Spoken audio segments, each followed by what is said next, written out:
La siguiente ponencia se titula Delitos aduaneros.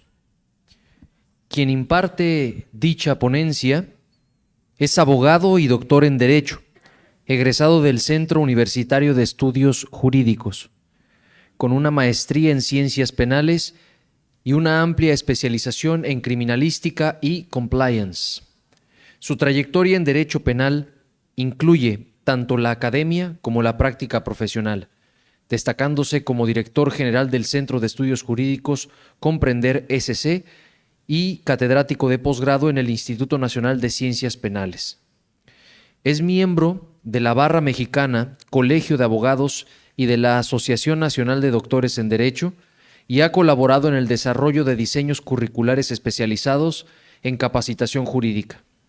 Su experiencia lo ha llevado a capacitar a jueces de control y enjuiciamiento en el proceso penal acusatorio y a asesorar en delitos económicos, fiscales y por corrupción. Entre sus obras publicadas destacan El procedimiento de ejecución penal en México y el juego pedagógico Reto jurídico. Recibamos con un fuerte aplauso al doctor Miguel Antonio Gutiérrez.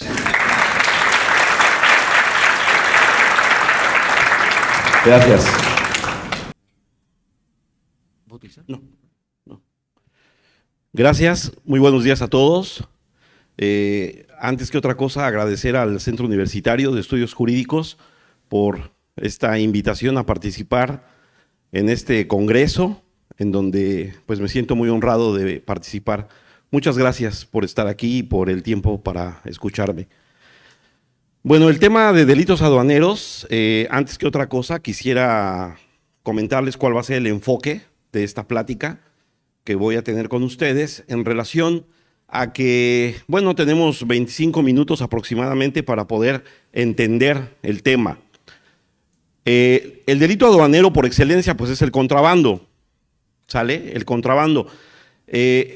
Existe en el Código Fiscal de la Federación el delito de contrabando en el artículo 102, existe el delito de presunción de contrabando y existe el delito de equiparable a contrabando.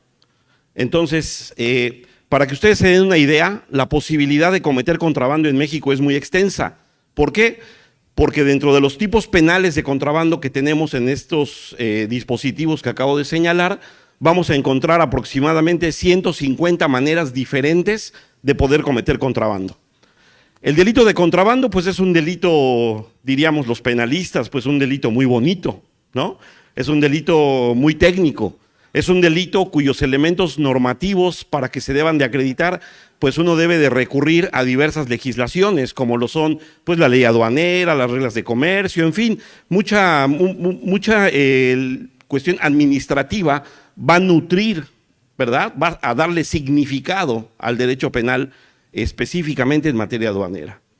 Entonces, el asunto es fundamentalmente que el contrabando, como digo, pues es un delito que incluso su propia etimología a lo que se refiere es ir en contra del bando, ¿verdad? De ahí viene su nombre.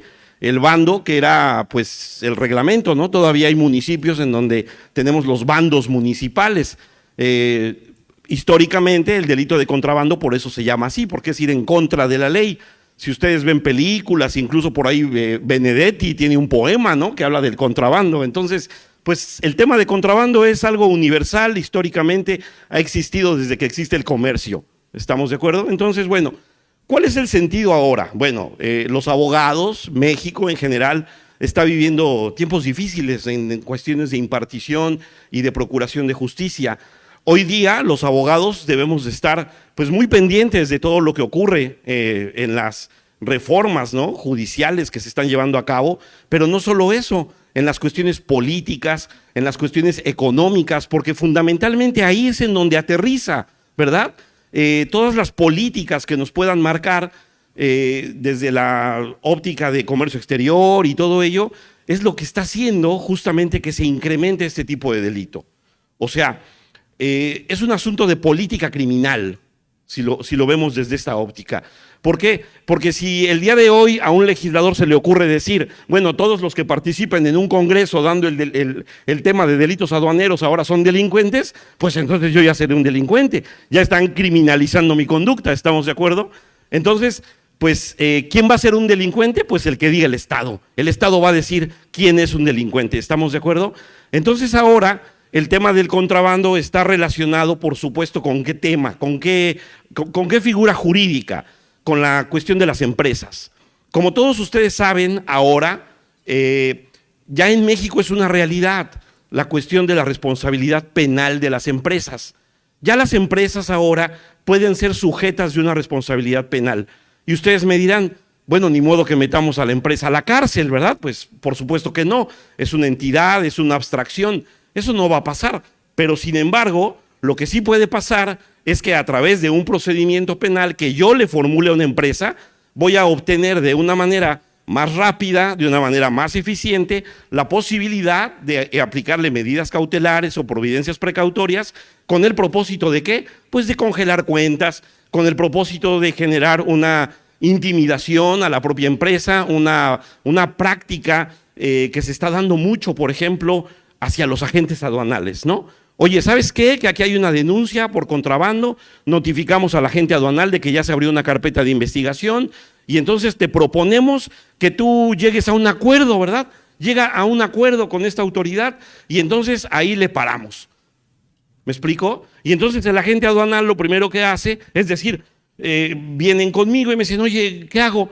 Bueno, pues mira, si quieres parar la bronca y no quieres tener consecuencias administrativas, porque derivado de que se abre la carpeta, pues ustedes son los expertos en la materia aduanal y todo eso, ¿qué puede pasar? Pues te van a suspender la patente en vía de mientras y va a traer consecuencias muy, muy negativas que no.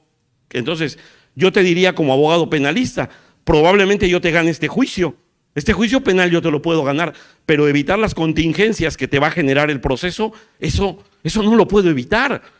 Y de pronto por eso los penalistas somos como tan mal vistos, ¿no? Porque somos como un lastre, ¿verdad? Siempre que dices, ay, el penalista, Dios me libre, ¿no? De tener trato con un penalista. Pero bueno, es parte de mi satisfacción, ¿no? Entonces, yo como penalista desde hace muchos años, me di cuenta justamente de esta posición de que pues no somos muy bien vistos ni nos quieren mucho. Justo llego a mi casa y mi mamá me dice, no, oye, ahora ¿quién estás defendiendo? Eres una vergüenza para la familia. Entonces, lo que hago principalmente es enfocarme ahora a la parte corporativa, a la parte penal corporativa. Y esta es la oportunidad que tenemos para que el derecho penal se vuelva preventivo. El artículo 421 del Código Nacional de Procedimientos Penales, veo mucha gente muy joven, quizá estudiantes de la carrera, están viviendo nuevos paradigmas jurídicos ahora. El artículo 421 del Código Nacional de Procedimientos Penales lo que hace es decir, ya podemos formularle imputación a las empresas. Evidentemente, todo este tema que se está tocando en este interesante congreso, pues tiene que ver con empresas, por supuesto. Lo que todos los empresarios deben saber ahora es que pueden ser sujetos de una responsabilidad penal. La empresa, de manera autónoma. ¿Por qué? Porque tampoco somos ingenuos, tampoco somos, vamos a pecar de cándidos, y no digo que aquí haya de ese tipo de empresas, ¿no? Pero hay muchas empresas que desde que se constituyen, desde que se forman, están creadas para delinquir. Desde que se hace la empresa, ya tiene ese propósito. Y entonces la autoridad, obviamente, pues no es tonta y dice, bueno, pues a lo mejor a la persona física no la agarro, pero sí voy a agarrar a la empresa y a los que se dejen por ahí de paso, ¿verdad? También, pero aquí estamos hablando de un delito económico, es económico. El bien jurídico el bien jurídico que se tutela, que se protege a través del contrabando, estamos hablando de dinero, estamos hablando de lo que le representa al país, obviamente, pues toda la cuestión tributaria que se genera a partir de las cuotas compensatorias, de los pagos de contribuciones derivado de la tráfico de mercancías. ¿Me explico? Entonces, pues acá viene el punto importante. Quienes se dedican al comercio, quienes se dedican a todas estas materias, ¿qué deben hacer? ¿Qué deben hacer? Pues deben de hacer un compliance. Es lo que deben de hacer. O sea, hemos litigado asuntos este año, el pasado. Si ustedes revisan el informe de Seguridad Nacional, ¿qué es lo que les va a decir? Que el 30% en este año se incrementaron los delitos fiscales. El 30%. ¿Qué quiere decir? Pues hay una política criminal. Hay una política criminal que, por supuesto, cualquier situación que ocurra dentro de una aduana, pues ahí está la política criminal de decir, pues ábrele su carpeta de investigación. Y entre lo que son peras y manzanas, pues le llevamos el procedimiento administrativo y también le vamos a llevar el procedimiento penal, porque eso es lo que se conoce como la doble vía y la autonomía jurisdiccional que protege el artículo 110 de la Constitución. México es de los pocos países que todavía conservan este modelo de imputación, en donde se puede llevar paralelamente algo administrativo y algo penal. La lógica, ¿qué nos dictaría? O sea, yo puedo salir responsable de un delito de contrabando, por ejemplo, en la materia penal, y a lo mejor me absuelven en la materia administrativa del PAMA, ¿no? Entonces, todo PAMA, ¿verdad? Perdón, todo delito de contrabando, toda hipótesis de contrabando es una falta administrativa. Todo aquel que comete una falta administrativa está en una línea divisoria, tenue, muy frágil, de que le hagan una carpeta de investigación. Entonces, hoy día todos los empresarios que están llevando a cabo operaciones y que no se han preocupado por llevar a cabo un programa de cumplimiento normativo están en un riesgo, retomando el tema que nos daba tan interesante la licenciada, ¿verdad? Por acá, que hablaba de riesgos. Un compliance se hace con base en la identificación, prevención, clasificación de riesgos. ¿Estamos de acuerdo? Por ejemplo, hoy día estamos trabajando en el compliance de una empresa de logística. Una empresa, por ejemplo, que se dedica a toda la cuestión de carga y, en fin, de muchas cosas. Yo como abogado penalista, ¿qué tengo que hacer para hacer ese compliance? Bueno, yo lo que tengo que hacer es una revisión de todas las áreas, de los procesos que lleva a cabo la empresa. Y lo que tengo es que detectar cuáles son los posibles delitos que puede cometer la empresa. Si ustedes quieren saber cuáles son los delitos que puede cometer su empresa, pues revisen el artículo 11 bis del Código Penal Federal. ¿Y qué creen? Pues ahí está el contrabando, ahí está la defraudación fiscal, ahí está el lavado de dinero. En el tema de prevención de lavado de dinero, pues existen sendas disposiciones que se deben de cumplir, que ya están incluso en la ley de prevención de lavado de dinero ahí y en muchas otras reglas, ¿verdad? Pero el asunto es que ya hoy día hay procesos en contra de empresas. Ya nos ha tocado llevarlos. Entonces, es una obligación de los empresarios el llevar a cabo esos programas de cumplimiento. ¿Estamos de acuerdo? Ahora, existen diferentes formas de poder imputar a una empresa según el artículo 421 del Código Nacional. ¿Cómo? Cuando el delito se comete en tu nombre, cuando se comete con tus recursos, cuando es por tu cuenta o en tu beneficio. Ahora, como ustedes saben, ¿quiénes son responsables de un delito? ¿Solo el que lo hace? ¿Solo el que lo lleva a cabo? Pues no, puede haber autores, coautores, partícipes, cómplices. Ahí es impresionante cómo se puede hacer esa red, ¿no? En muchas ocasiones vemos un delito de contrabando y vamos a darnos cuenta de que están vinculados incluso autoridades, ¿no? Porque dejaron pasar la mercancía por omisión. ¿Me explicó? Entonces, es un tema bastante urgente, ¿verdad? De que ustedes se lleven de esta charla esa conciencia de que ya se tiene que llevar a cabo un compliance. Un compliance, ¿cómo se hace? A las personas que no han estado familiarizadas con este tema, les digo, pues la palabra compliance es un anglicismo que justamente lo que significa es, la traducción es programa de cumplimiento, ¿verdad? Este programa de cumplimiento lo primero que se hace es un código ético. En un programa de cumplimiento es un código ético. Yo sé que ustedes van a decirme, oye, es que hablar de ética, yo cuando hablo a veces con los empresarios, con los que trabajamos en los programas de cumplimiento, hablarles de ética de pronto es como, pasamos al siguiente, ¿no? Al next, ¿no? Entonces, pero no, es lo más importante. Es lo más importante, el código ético es el más importante, los valores de la empresa. ¿En dónde va a empezar realmente el proceso de prevención de los delitos como el de contrabando? ¿En dónde va a empezar? Pues ¿a quién meto a mi empresa a trabajar? ¿A quién la meto a trabajar? Les pongo un ejemplo. En esta empresa de logística lo que hicimos fue un código de riesgos. Eso fue lo que hicimos. Porque quiero comentarles que doctrinariamente no existe, por ejemplo, un modelo de riesgos penales. No existe. Acá su servidor pues le ha estado echando ganas y estamos creando como la metodología de riesgos específicamente aplicable a la materia penal. ¿Me explico? Y es lo que estamos desarrollando y en breve espero publicar el libro que va a ser justamente esta propuesta metodológica, porque los modelos de riesgos que se toman para las cuestiones de compliance y todo esto penal eminentemente son tropicalizados de otros sectores, obviamente, que están muy bien delimitados. En materia penal eso no existe, acá no existe, ¿estamos? Entonces lo que hemos estado haciendo ante la ausencia legislativa y ante la falta de disposiciones específicas, pues tenemos que ponernos creativos y filosóficos para poder desarrollar ese modelo. Entonces, ¿qué hicimos? Ejemplo, lo que yo hice fue 5 niveles de riesgo en esta empresa, ¿sale? 5 niveles de riesgo. Me reúno con el Departamento de Recursos Humanos y les digo, a ver, ¿cuántas posiciones tú tienes aquí en tu empresa? ¿Cuántas tienes? No, pues tenemos identificadas y clasificadas 25 posiciones. Ok, a cada una de esas posiciones, ¿qué vamos a hacer? Le vamos a asignar un nivel de riesgo. ¿A quién vas a poner tú, no? En las operaciones aduaneras, ¿a quién vas a poner? Para que cuando venga un procedimiento penal te digan, oiga, ¿usted a quién puso en el tema de operación aduanera? ¿A quién puso? A Juanito, es que es el hijo de mi compadre. Oye, pero este güey no sabe nada de aduanero, no le hace. Ahí la autoridad, ¿qué va a hacer con la empresa? Le va a decir, ¿sabes qué?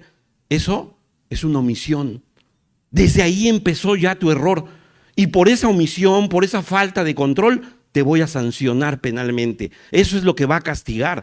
Pero en las empresas pues más serias, transnacionales, ¿cuánto tiempo dura el proceso de contratación de una persona? 3 meses, 4 meses. Oye, ¿a quién vas a meter a tu casa? ¿A quién vas a meter a tu casa?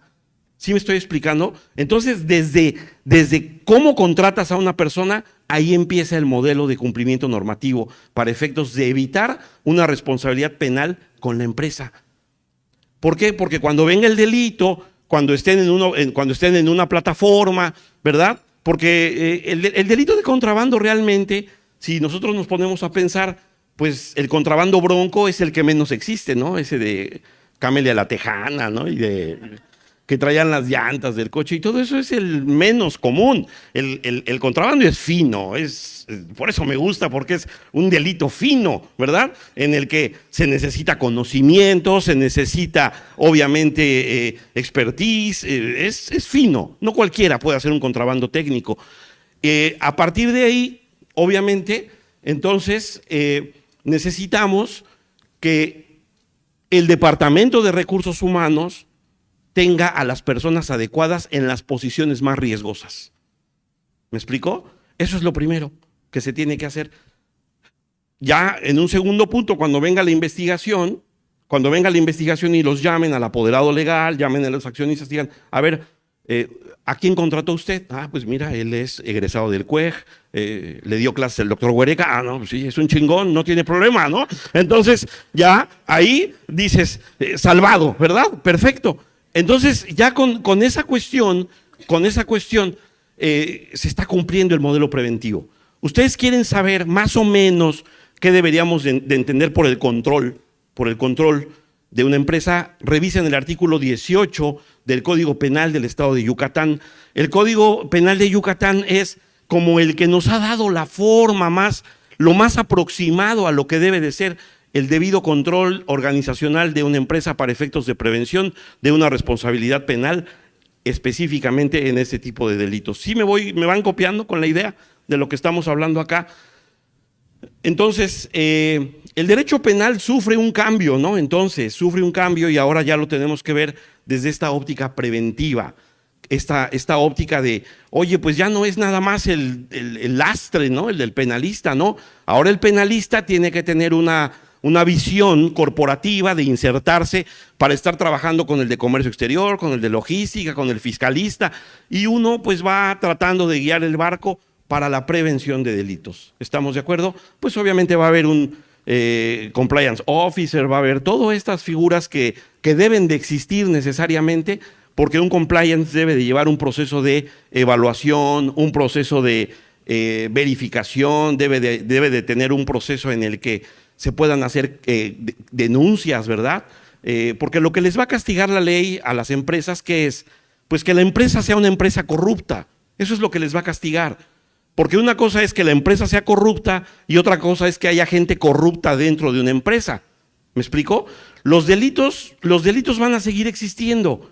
Los delitos, siempre va a haber gente que se aparte de la ley en una empresa. Pero este programa de cumplimiento, su virtud, ¿cuál es? Identificarlos y expulsarlos de la empresa. Ese es el fin en sí mismo, de que llegue la investigación y diga, oiga señor, como por ejemplo, ¿qué ocurrió con Volkswagen de México? ¿Qué ocurrió con Volkswagen cuando sus convertidores catalíticos no pasaban la norma? No pasaban la norma. ¿Qué dijeron? Oye, pues ¿sabes qué? Lo que tenemos que hacer es hablarles a todos los que compraron un carro de esta naturaleza, tráiganlo y se los vamos a cambiar. ¿Me explicó? Porque una vez que ya tienen conocimiento de que están infringiendo con la norma, entonces se hacen de delito. Se están haciendo de delito ahí ya. Porque están omitiendo el resultado. Se disvalora el resultado ambiental que están provocando. En el momento en que la empresa responsablemente dice que vengan y les vamos a cambiar esto, pues entonces ahí ya, en ese punto, justamente la empresa pues ya evita una sanción penal, ¿no?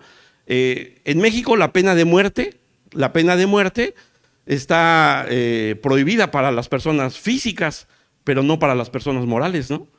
Porque sí se puede ordenar la desaparición de las empresas a partir de una responsabilidad penal. ¿Me explico? Entonces, ¿qué más les podría decir en relación a lo que es la parte de esta responsabilidad penal? Miren, si ustedes tienen una empresa o si asesoran a alguna empresa y todavía no han dado el primer paso, lo que les debo decir es, el día lunes que lleguen ustedes a la empresa, hablen con el dueño, o si ustedes son los dueños, pues háblenle a un notario y levanten su acta, su primer acta. ¿Y esa acta qué es? Es donde ustedes van a externar su deseo y voluntad de cumplir con las normas. Las empresas, acuérdense, eso es lo que no se debe de perder de vista. Una empresa, a un empresario se le delega una responsabilidad que originariamente le pertenecería al Estado. ¿Sí? Hacer. Cuando uno hace una empresa, uno acepta una delegación que nos está dando el Estado. ¿Sale? Entonces, el primer paso en un compliance, ¿qué tiene que ser? Levanten el acta, constitúyanse como socios, si gustan me buscan y les puedo dar un modelo del acta que se tiene que llevar a cabo para que ustedes la protocolicen. Es lo primerito que tienen que hacer. Ese deseo, esa voluntad, exteriorizarlo, decirlo ante notario. Queremos cumplir, nos comprometemos, estamos en proceso. Porque muchos luego salen se quieren aventar la mágica, obviamente, pues estamos en México, ¿no? Oye, ¿y tu compliance? Pues aquí está, ¿no? Y se lo sacan de la manga. Eso se llama compliance cosmético, así lo reconoce la doctrina española como el compliance cosmético. Oye, ¿y cuánto te costó tu compliance? A ver, enséñame las facturas que pagaste por tu compliance, las evidencias. Oye, un compliance que no te costó, pues imagínate, si ha de estar bien padre, ¿no? Tu compliance. Lo primero que les van a pedir es cuánto invirtieron en su compliance. Les van a pedir las facturas, la protocolización de actas, toda la secuencia lógica que lleva un proceso de esa naturaleza. Entonces, si ustedes están y quieren trabajar con mayor tranquilidad, pues la sugerencia es precisamente lleven a cabo sus programas de cumplimiento. ¿Sale? Les digo, es un acta muy simple, la primera que ustedes deberían de llevar a cabo para poder evitar. Ahora, el proceso de identificación de riesgos,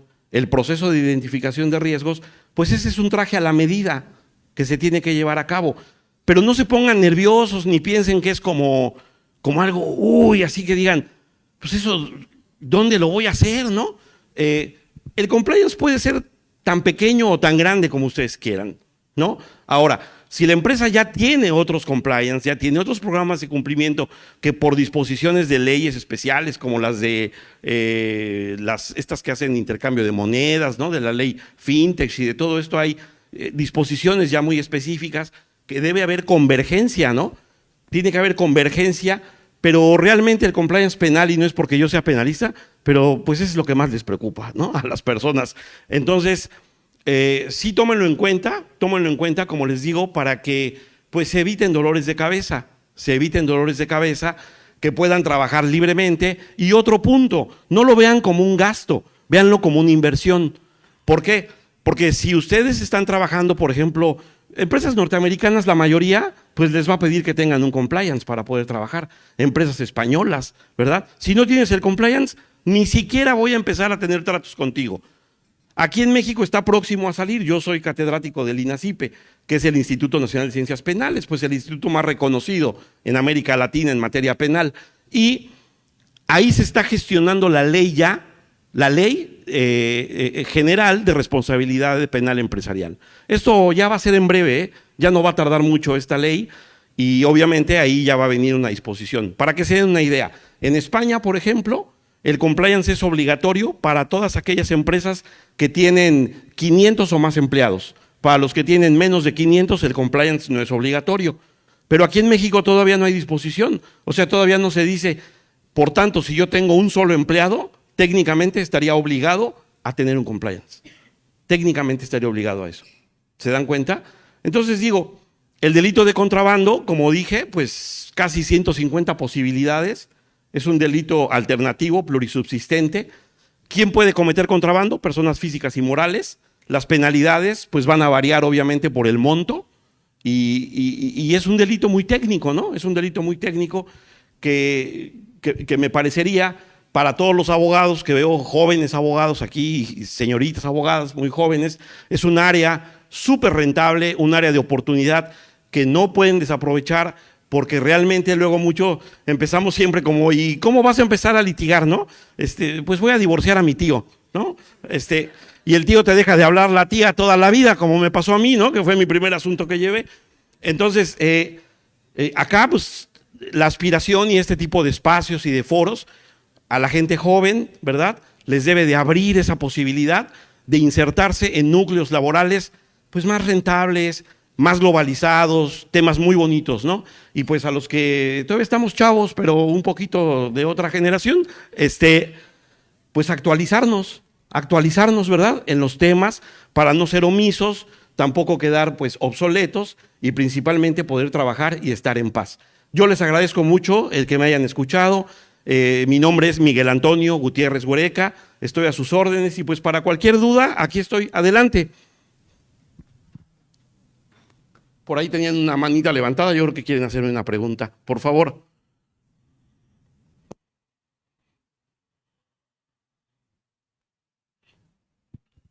Hola, ¿qué tal? Mi nombre es María Cristina Martínez, soy licenciada en Psicología Clínica. Actualmente tengo el tercer semestre de Criminología y Criminalística.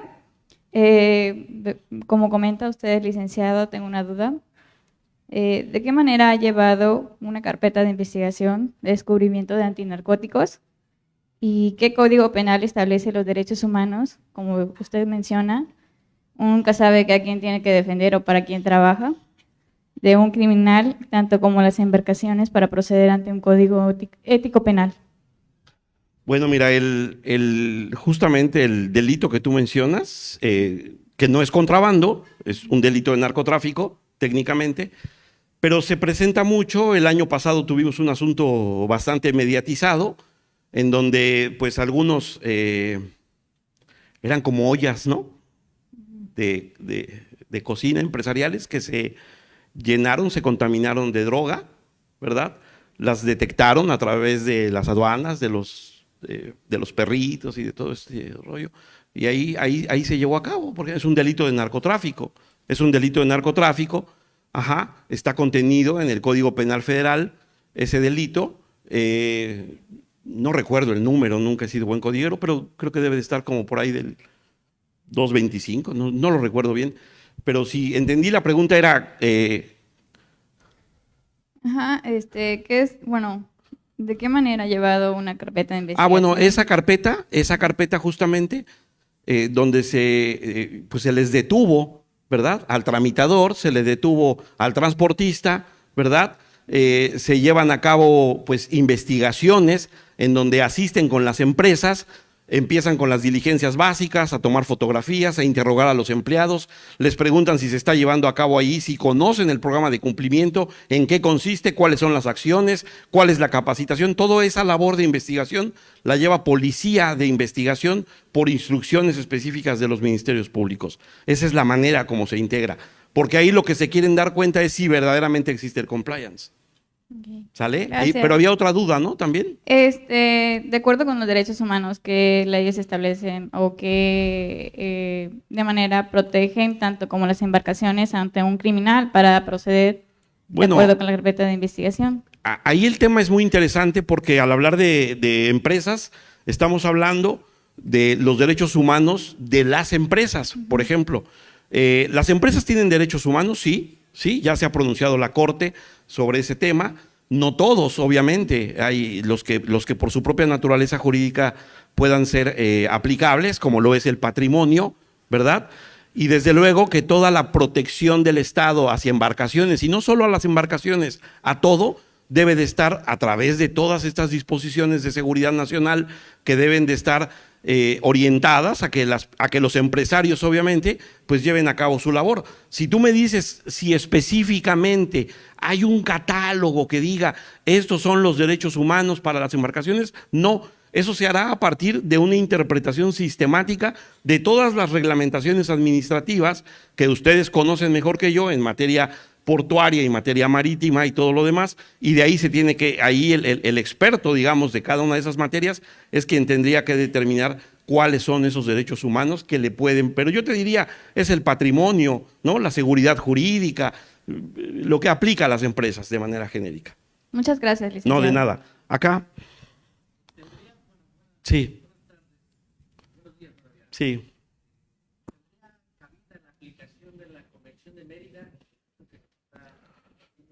Sí, sí, por supuesto que sí, porque dentro de todo lo que es la cuestión internacional, todo lo que es la parte de los tratados, todo lo que tiene que ver con los acuerdos que se puedan llevar a cabo, van a ser los ejes rectores de lo que tú hagas de un compliance. O sea, al final del camino, acuérdate que las empresas están sujetas a muchos tipos de certificaciones.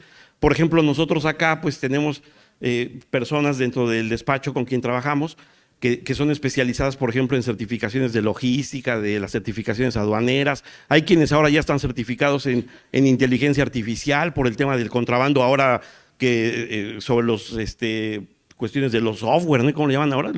Los no fungibles, ¿no? ¿Cómo es todo este rollo que tiene que ver con el comercio digital, ¿no? Con toda la cuestión del comercio digital. Ahora ya también están afinando la parte de la inteligencia artificial y hay certificaciones especiales que también se deben de tomar en consideración para el compliance y para el tipo de delitos que se puedan cometer. Muchas gracias y ya, acá me están presionando con el tiempo, pero ya, gracias.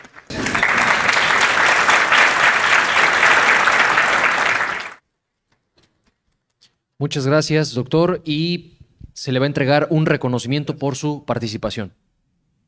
Muchas gracias.